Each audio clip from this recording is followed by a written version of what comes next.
Hello students, I am Sonal Bardoj. You are watching Basic Learn Academy. This is discussion part episode 5 chapter chemical reactions and equations basic class 10th.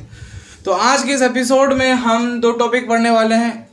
सबसे पहला topic जो है हमारा वो है reactivity series, जिसमें कि हम जानेंगे कि जो रिएक्टिव एलिमेंट्स हैं ज़्यादा कौन से एलिमेंट ज़्यादा रिएक्टिव हैं, कौन से एलिमेंट्स लेस रिएक्टिव हैं। तो ये सारी बातें हम रिएक्टिविटी सीरीज में जानेंगे। उसके बाद जो हमारा नेक्स्ट टॉपिक है वो है डबल डिस्प्लेसमेंट रिएक्शन। तो आज के एपिसोड में हम यही दोनों टॉपिक कवर करने वाले हैं। नेक्स्ट एपिसोड में हम रेडॉक्स रिएक्शन और उसके इफेक्ट्स लेके आएंगे। तो बिना किसी देरी के चलिए वीडियो के मजे लेते हैं।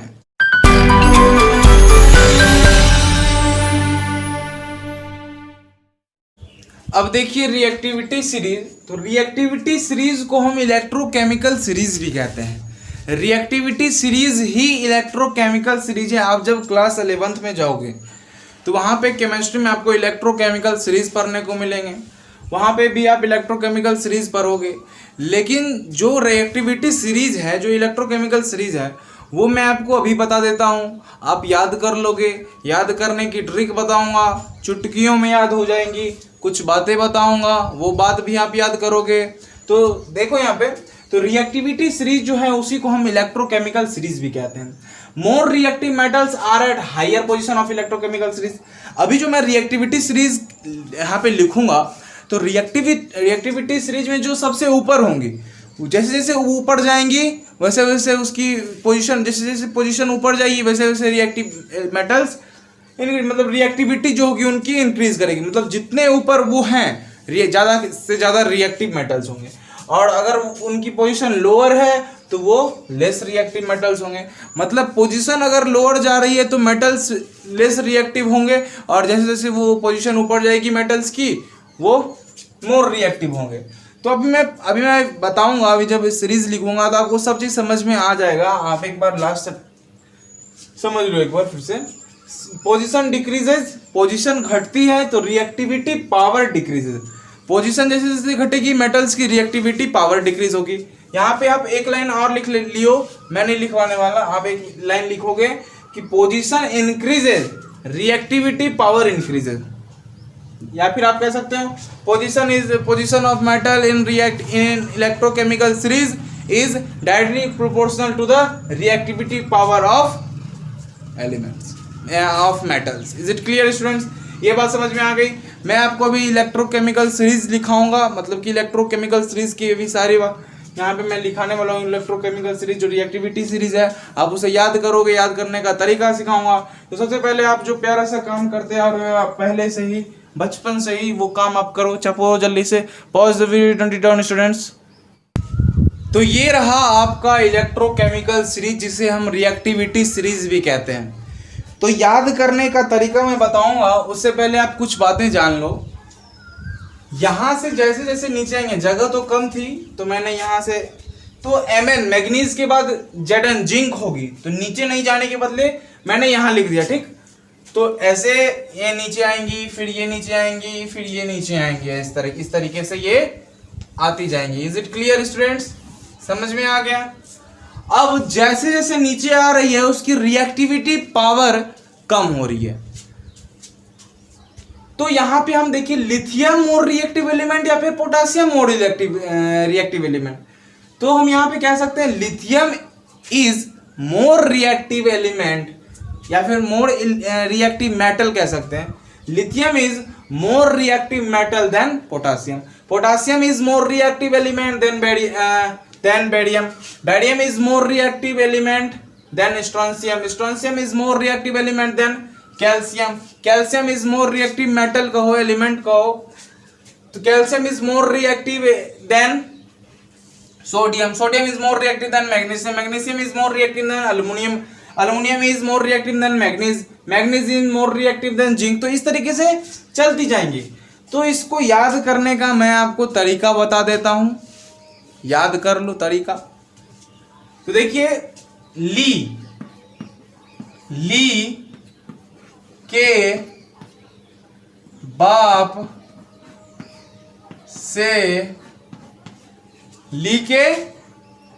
से काका ने मांगा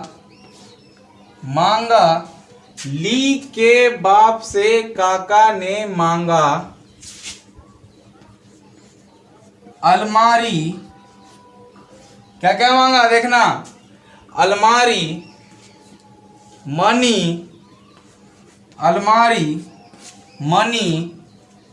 फिर जमीन मांगा, तो जमीन, उसके बाद जमीन से काम नहीं चला, उसके बाद आगे देखो क्या क्या मांगते हैं काका जी।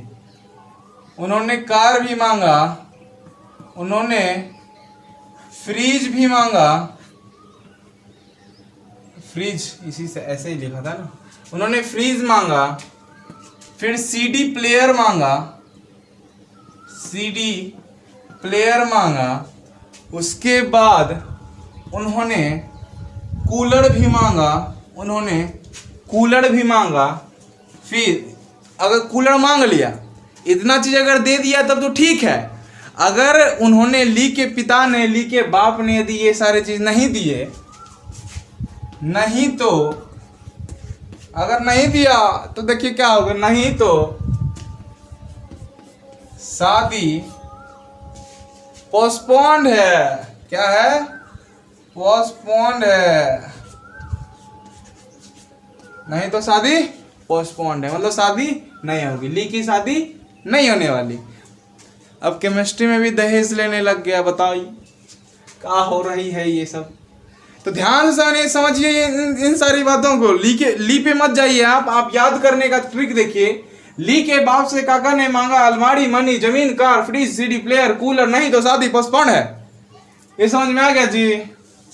निकल जो है नहीं तो शादी पोस्टपोन्ड है। अगर मैंने पूछ दिया निकल जो है वो मोर रिएक्टिव है हाइड्रोजन से कि नहीं, तब आप याद रखोगे निकल नहीं तो शादी पोस्टपोन्ड है। एच हाइड्रोजन, निकल पहले आ गया, मतलब निकल जो है मोर रिएक्टिव मेटल है हाइड्रोजन से। समझ में आ गया। एसएन स्टेनम लेस रिएक्टिव है निकल से। उसी प्रकार से आप याद करोगे हाइड्रोजन के बाद क्या क्या आती है। हाइड्रोजन के नीचे हाइड्रोजन को कौन कौन रिमूव नहीं कर सकता है। डिस्प्लेसमेंट रिएक्शन में हमने पढ़ा था ना, कौन किसको रिमूव करता था। अब कौन किसको रिमूव नहीं कर सकता, कौन किसको कर सकता, ये देखो। हाइड्रोजन कॉपर को कर सकता रिमूव, बिल्कुल कर सकता। क्या कॉपर हाइड्रोजन को कर सकता? नहीं कर सकता। Hg हाइड्रोजन जो मरकरी है वो कर सकता है, Pb को नहीं कर सकता। Br2 कर सकता है, नहीं कर सकता। Pt कर सकता, प्लेटिनम नहीं कर सकता। बैरियम कर सकता है, लिथियम को नहीं कर सकता। कैल्शियम कर सकता है, मैग्नीशियम को हाँ कर सकता है, क्योंकि कैल्शियम जो मैग्नीशियम से मोर रिएक्टिव है। देखो ऊपर है ना, पोजीशन ऊपर है ना। क्या मैग्नीज जिंक को डिस्प्लेस कर सकता है? जी बिल्कुल कर सकता है। मैग्नीज ऊपर है जिंक से, भले यहाँ पे जिंक ऊपर है लेकिन मैग्नीज के तो नीचे ही आएगी जिंक ना। ये तो जगह नहीं थी तब मैंने इधर लिखी, मैग्नीज के नीचे आ रही है जिंक, तो जिंक मैग्नीज को नहीं हटा सकती लेकिन मैग्नीज जिंक को डिस्प्लेस कर सकती है। कोई दिक्कत? समझ में आ गया जी। CuHg I2 Ag Br2 Ag Cl2 Pt Au Aurum, हाँ औरम गोल्ड है। कुछ बच्चों को मालूम होगी शायद, Ag सिल्वर होती है, Au गोल्ड होती है। ये प्लेटिनम है, ये क्या है? प्लेटिनम है। ये क्लोरीन है, ये ब्रोमीन है, ये आयोडीन है, ये मरकरी है, ये कॉपर है। इसी को क्यूप्रम का, the Latin name of copper is cuprum. Gold का लैटिन नेम ऑरम, सिल्वर का लैटिन नेम अर्जेंटम, मरकरी का लैटिन नेम हाइड्राजेरम। तो ये सब चीजें आप याद रखो बच्चों, ये चीज आप नोट डाउन करोगे। समझ में आ गया ना। अब हम बात करने वाले हैं इसकी कुछ प्रॉपर्टीज के बारे में। जानना चाहोगे क्या? अगर जानना चाहोगे तो मैं बता देता हूं, सुनिए ध्यान से। आप पहले से नोट डाउन कीजिएगा, समझ गए ना। अब देखिए लिथियम से लेके मैग्नीशियम तक, लिथियम से लेके मैग्नीशियम तक, यहां से लेके लिथियम से लेके मैग्नीशियम तक मांगा। ली के बाप से काका ने मांगा इतना। लिथियम से लेके मैग्नीशियम तक ये जो हैं ये सभी क्या कर सकते हैं, हाइड्रोजन गैस को डिस्प्लेस कर सकते हैं। ये सब हाइड्रोजन गैस को डिस्प्लेस कर सकते हैं कि नहीं कर सकते जी? बिल्कुल कर सकते हैं। क्यों कर सकते हैं? क्योंकि वो मोर रिएक्टिव है। और ये जो है लो टेम्परेचर पे हाइड्रोजन गैस को रिमूव कर सकते हैं जब वो वाटर के साथ रिएक्ट करता है। ये सब बातें प्रॉपर्टीज हो गई, आपको पढ़नी नहीं है। क्लास 11 में जाओगे तो आपको ये सारी बातें पढ़ाई जाएंगी। ये सब आप नहीं भी पढ़ोगे तो कोई दिक्कत नहीं। आप बस इतना याद रखो कि कौन सा मेटल मोर रिएक्टिव है किस मेटल से, बस इतना ही काम है आपके इस क्लास में, 10th क्लास में। बस इतना ही आपको जानना है। तो आप वो सब सारी बातें प्रॉपर्टीज, वैसे प्रॉपर्टीज तो बहुत सारी है इलेक्ट्रोकेमिकल सीरीज की, तो लिखाने लगूंगा फिर तो सिलेबस ही खत्म नहीं हो पाएगी ना। हमें सीखना है ना, हमें सीखना है। तो हम काम की चीज़ें सीखें, जो काम की नहीं है अभी हमें, वो क्यों सीखेंगे, वो क्लास 11th में सीखेंगे। तो बिना किसी देरी के चलिए वीडियो को पॉज कीजिए और नोट डाउन कीजिए। Pause the video, note it down students. अब देखिए डबल डिस्प्लेसमेंट रिएक्शन क्या है।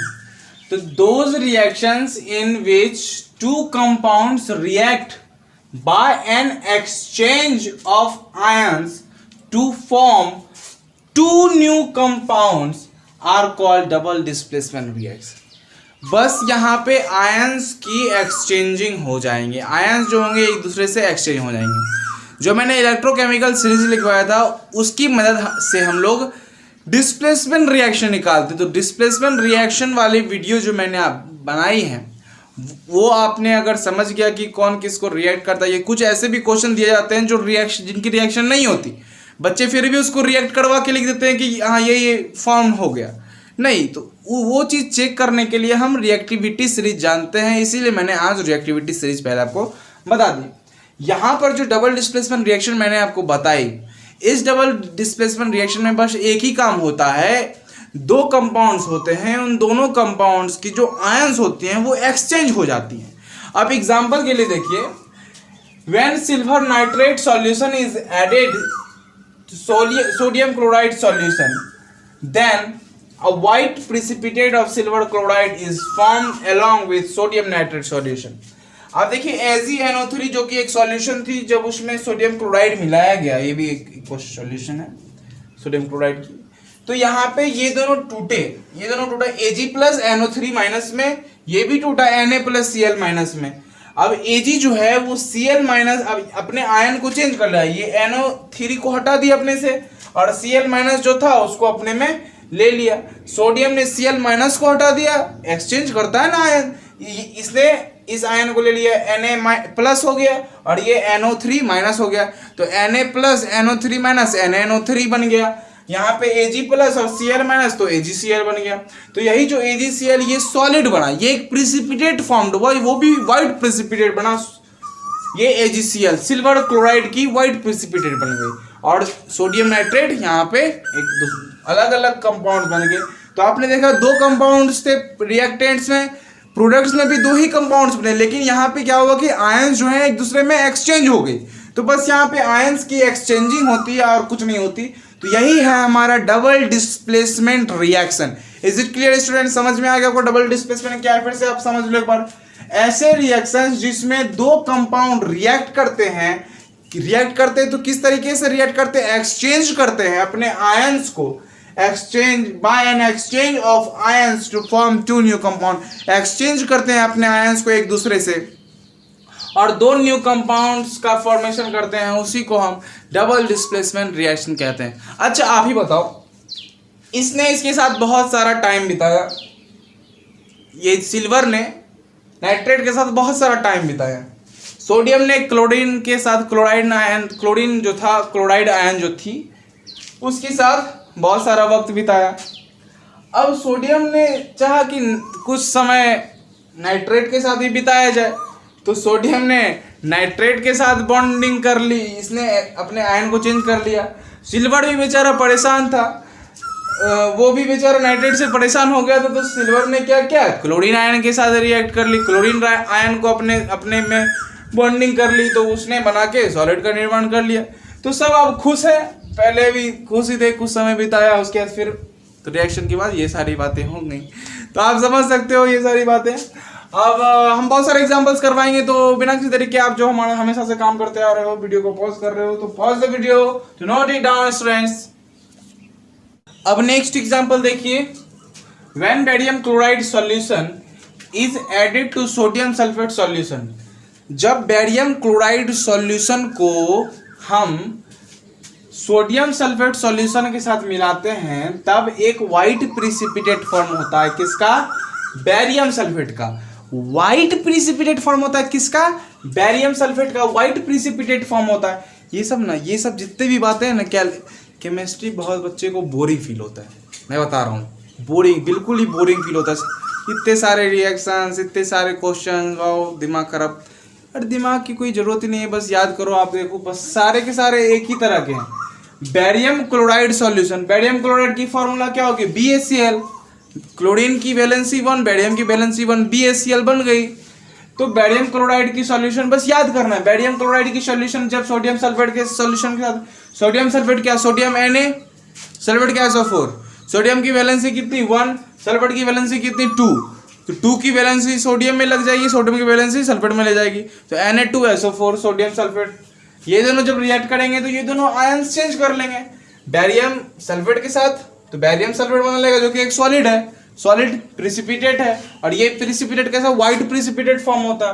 तो बेरियम सल्फेट की देखो क्या कहना है, precipitate, white precipitate of barium sulphate is formed along with sodium chloride solution. फिर सोडियम क्लोराइड सॉल्यूशन, सोडियम ने क्या किया? क्लोरीन आयन के साथ बॉन्ड बना लिया, और बेरियम ने सल्फेट के साथ अपने आयंस को एक्सचेंज कर लिया गया। बस आयंस एक्सचेंज हो गई, कोई दिक्कत नहीं, दो अलग अलग कंपाउंड्स बन गए, नए कंपाउंड्स। तो ये जो रिएक्शन है, ये प्रिसिपिटेशन रिएक्शन है। पिछला जो मैंने एग्जांपल बताया वो भी प्रिसिपिटेशन रिएक्शन ही था। ऐसा कोई भी रिएक्शन, डिफरेंस समझो प्रिसिपिटेशन रिएक्शन की, any reaction in which N insoluble solid, जिसको कि हम प्रिसिपिटेट कहते हैं, इनसॉल्युबल सॉलिड को प्रिसिपिटेट कहते हैं। तो एनी रिएक्शन जिसमें इनसॉल्युबल सॉलिड फॉर्म होती है, जो कि सेपरेट होती है किसी सॉल्यूशन से, उस रिएक्शन को हम प्रिसिपिटेशन रिएक्शन कहते हैं। प्रिसिपिटेशन रिएक्शन क्या हुई? जिस किसी भी रिएक्शन में जब सॉलिड, जो इनसॉल्युबल सॉलिड होती है, वो फॉर्म होती है किसी सॉल्यूशन से निकल के, तो किसी सॉल्यूशन से सेपरेट होके किसी सॉल्यूशन में सेपरेट हो जाती है, तो उसी को हम क्या कहते हैं? क्या? प्रिसिपिटेट कहते हैं। और ये इसी रिएक्शन को क्या कहते हैं? प्रिसिपिटेशन रिएक्शन कहते हैं, क्योंकि इसमें प्रिसिपिटेट बने। और ये कैसे? बेरियम सल्फेट कैसी प्रिसिपिटेट? बेरियम सल्फेट एक व्हाइट प्रिसिपिटेट है। बेरियम सल्फेट कैसी प्रिसिपिटेट? एक व्हाइट प्रिसिपिटेट है। तो ये सारे एग्जांपल्स हो गए डबल डिस्प्लेसमेंट रिएक्शन की, बस आयंस एक्सचेंज हो गई। देख लो आप, बेरियम ने सल्फेट के साथ बना लिया BaSO4, सोडियम ने क्लोरीन के साथ बना लिया NaCl, सोडियम क्लोराइड मैंने बैलेंस कर दी 2 लगा के। तो ये सारे एग्जांपल्स, अभी और भी बहुत सारे एग्जांपल्स बचे हुए हैं, 4-5 एग्जांपल्स अभी और हैं, तो मैं करवाऊंगा वो भी एग्जांपल्स इस एपिसोड में। तो students, pause the video to note it down. अब नेक्स्ट एग्जांपल देखिए, if barium chloride solution is added to copper sulphate solution. जब बेरियम क्लोराइड BaCl2, जब barium chloride solution copper sulphate solution के साथ react करता है, तो बेरियम सल्फेट प्रिसिपिटेट बनाता है। कैसा precipitate? White precipitate. Then white precipitate of barium sulphate is produced along with copper chloride solution. अब देखिए ध्यान से, बेरियम क्लोराइड जब कॉपर सल्फेट के साथ रिएक्ट करता है, तो बेरियम सल्फेट एक व्हाइट प्रिसिपिटेट फॉर्म होता है किसी के साथ? कॉपर क्लोराइड के साथ। कॉपर ने क्लोराइड आयन के साथ रिएक्ट किया, बेरियम ने सल्फेट, आयन एक्सचेंज हो गई, डबल डिस्प्लेसमेंट। मैंने आपको पहले बताया था कि यहाँ पे जो कंपाउंड्स होते हैं, 2 कंपाउंड्स रिएक्ट होते हैं जिसमें कि दोनों अलग अलग अपने आयंस को एक्सचेंज कर लेते हैं और 2 नए कंपाउंड का फॉर्मेशन करते हैं। तो उसी प्रकार से फॉर्मेशन हुआ है। नेक्स्ट एग्जांपल देखिए, जब हाइड्रोजन सल्फाइड गैस पास होंगे कॉपर सल्फेट सॉल्यूशन से, जब हाइड्रोजन सल्फाइड गैस H2S पास होगा कॉपर सल्फेट CuSO4 सॉल्यूशन से, कॉपर सल्फाइड सॉल्यूशन से, तब copper sulphide is form, copper sulphide. और कैसा? ये भी प्रिसिपिटेट है, ये भी सॉलिड है, ये भी प्रिसिपिटेट, ये भी प्रिसिपिटेशन रिएक्शन, ये भी प्रिसिपिटेशन रिएक्शन। यहाँ पे बेरियम सल्फेट प्रिसिपिटेट बना, यहाँ पे कॉपर सल्फाइड बना, CuSN कॉपर सल्फाइड बना, प्रिसिपिटेट। अब यहाँ पे देखिए बेरियम सल्फेट बना तो ये व्हाइट प्रिसिपिटेट बना, ये जो कॉपर सल्फाइड बना ये ब्लैक प्रिसिपिटेट बना। यहाँ पे देखिए then a black PPT, PPT मतलब precipitate, then a black precipitate of copper sulphide is formed along with sulphuric acid, और एक सल्फ्यूरिक एसिड भी फॉर्म हुआ। मतलब यहाँ पे ब्लैक प्रिसिपिटेट, आपने अभी तक ब्लैक प्रिसिपिटेट नहीं सुना होगा, व्हाइट प्रिसिपिटेट सुना होगा, येलो प्रिसिपिटेट सुना होगा, ब्लू, तो यहाँ पे आपने ब्लैक प्रिसिपिटेट नहीं सुना तो ब्लैक प्रिसिपिटेट भी समझ में आएगा। कॉपर सल्फाइड जो है वो एक ब्लैक प्रिसिपिटेट बनता है। कब बनता है? जब कॉपर सल्फेट हाइड्रोजन सल्फाइड के साथ रिएक्ट करता है और ये बनाता है, ये प्रिसिपिटेशन रिएक्शन है। तो ये सारे एग्जाम्पल्स एग्जाम में आ सकते हैं। मैंने आज तक जितने भी एग्जाम्पल्स आपको करवाए हैं, जितने भी एग्जाम्पल्स करवाए, बस वो सारे एग्जाम्पल्स आप याद कर लो। उसके अलावा एग्जाम में आपको पूछ ही नहीं सकता। आपको मैंने जितने एग्जाम्पल्स चाहे ब्राउन फ्यूम्स वाले करवाया हूँ, डबल डिस्प्लेसमेंट में जो जितने भी करवाया हूँ अभी तक, अभी 2-3 और डबल डिस्प्लेसमेंट में करवाऊँगा। डिस्प्लेसमेंट में जितने एग्जाम्पल्स करवा चुका हूँ, उसके बाद फिर कॉम्बिनेशन रिएक्शन में जितने एग्जाम्पल्स करवा चुका हूँ, डिकम्पोजिशन रिएक्शन में जितने एग्जाम्पल्स करवा चुका हूँ, ये सारे एग्जाम्पल्स आप संडे को बैठ के एक बार ध्यान से देखो। आपको ऐसा कोई एग्जाम्पल होगा ही नहीं जो समझ में नहीं आया होगा, सारे के सारे आ गए होंगे मामू, मैं बोल रहा हूँ।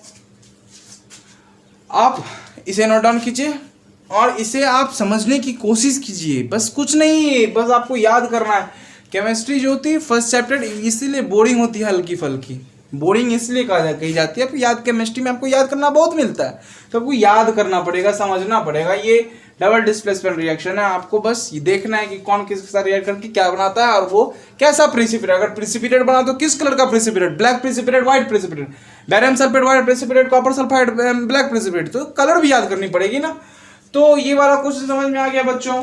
Very good, pause the video, note it down. अब नेक्स्ट एग्जांपल देखिए, when ammonium hydroxide solution is added to aluminium chloride.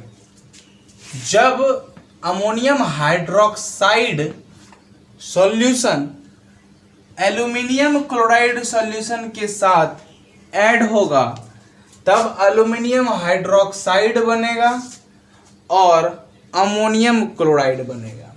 ये जो एल्यूमिनियम हाइड्रोक्साइड बनेगा ये एक प्रिसिपिटेट होगा जिसका कलर व्हाइट होगा, तो हम कह सकते हैं एल्युमिनियम हाइड्रोक्साइड एक व्हाइट प्रेसिपिटेट है। एक एग्जाम्पल पहले मैंने पढ़ा था, हम लोगों ने पढ़ा था कि कॉपर सल्फाइड भी प्रेसिपिटेट बना था, लेकिन वो ब्लैक प्रेसिपिटेट था। बैरियम सल्फेट भी बना था उससे पहले वाला को एग्जाम्पल में, लेकिन वो व्हाइट था। तो ये भी एल्युमिनियम हाइड्रोक्साइड जो प्रेसिपिटेट है ये व्हाइट प्रेसिपिटेट। यहाँ भी आयंस की एक्सचेंजिंग हुई, कोई दिक्कत, सॉलिड बना। तो ये भी एक एग्जांपल है प्रिसिपिटेशन रिएक्शन का, डबल डिस्प्लेसमेंट रिएक्शन का। आपको जो बोलना है आप दोनों में से कुछ भी बोल सकते हो, आप दोनों ही बोलो, कुछ क्यों बोलोगे, दोनों के दोनों रिएक्शंस हुए हैं ये। अब जो मैं नेक्स्ट एग्जांपल बताने वाला हूँ ये कोई प्रिसिपिटेशन रिएक्शन नहीं है। मैंने आपको बताया था कि जितने भी रिएक्शंस होते हैं वो सारे जितने भी डबल डिस्प्लेसमेंट रिएक्शन होते हैं वो प्रिसिपिटेशन होते हैं। जरूरी नहीं है वो जितने भी डबल डिस्प्लेसमेंट रिएक्शन होते हैं वो प्रिसिपिटेशन रिएक्शन होते हैं, ये जरूरी नहीं है। उसी में से एक एग्जांपल मैंने एक्सेप्शन था, इसीलिए मैंने एक्सेप्शन आपको दिखा रहा हूं ताकि आपके सारे डाउट्स क्लियर हो जाए। The reaction between acids and bases to form salt and water are also double displacement reaction. देखिए HCl एक्वस था, NaOH aqueous, sodium chloride aqueous, water, OH के साथ रिएक्ट करके H2O बना लिया, Cl Na के साथ मिलके NaCl बना लिया। अब NaCl यहाँ कोई प्रिसिपिटेट नहीं है, ये सॉल्यूशन है, सोडियम क्लोराइड की सॉल्यूशन बनी यहाँ पे। तो ये जो मैंने एग्जांपल बताया ये डबल डिस्प्लेसमेंट की, क्योंकि मैंने डबल डिस्प्लेसमेंट पढ़ाया। ये प्रिसिपिटेशन रिएक्शन के एग्जांपल नहीं, अभी जितने एग्जांपल्स मैंने डबल डिस्प्लेसमेंट पढ़ाए थे सारे के सारे प्रिसिपिटेशन थे।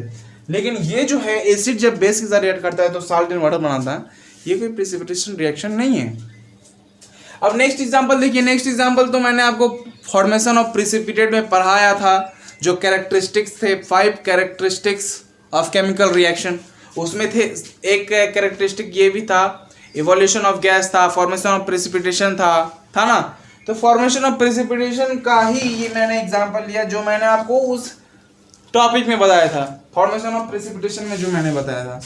PbNO3 लेड नाइट्रेट जब पोटासियम आयोडाइड के साथ रिएक्ट करता है तो येलो प्रेसिपिटेट का फॉर्मेशन होता है, जो कि ये क्या है, पीबी। लेड नाइट्रेट जब पोटेशियम आयोडाइड के साथ रिएक्ट करता है तो लेड आयोडाइड येलो प्रेसिपिटेट बनता है लेड आयोडाइड का, और पोटेशियम नाइट्रेट भी वहां पे बनता है। तो ये भी एक एग्जांपल है डबल डिस्प्लेसमेंट रिएक्शन का।